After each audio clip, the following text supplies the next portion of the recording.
The hard get there on School 2 is arguably one of the hardest ones in the game, just based on the sheer distance.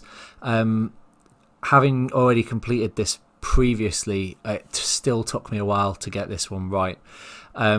And it's just over the sheer distance that you have to travel. So there's a couple of things you can do to set yourself up well. First of all, this pole here, if you grind the ledge and wall stomp, is it? Wally off it, it'll drop. And then when you go back up to the start of the map on Freescape, you can do the line that I've given you. You can do it without doing that, but it will make it a lot more difficult, because as you can see, the manual and the grind meters start to get a little bit twitchy because you get penalized for the amount that you have to do.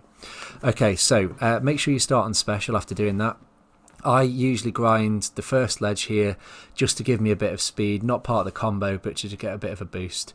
Just a simple grind down there, land in manual and use some wall ride just to make sure that I keep speed up. If you land it into this transition, optimally in the middle of it or towards the bottom, it'll keep your speed up and your meter shouldn't take too much of a hit.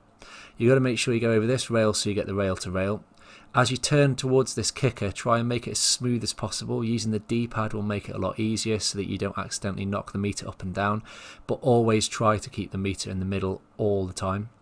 Aim straight at that rail so you can jump on, and then curve round once you've completed it to get onto this ledge. If you've taken the pole down, you can jump now and land on the pole and then land on the top of this ledge, which gives you a massive speed boost compared to just going around in manual.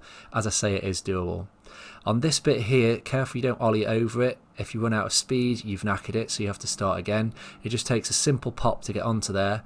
This bit in between where it looks like I've touched the floor is just a really late ollie. You've got to leave your ollie as late as possible based on your speed. Grind up the rail, which doesn't get you the gap, and then I use these to launch across and do a wally here and go straight into manual because you won't hit the lockers.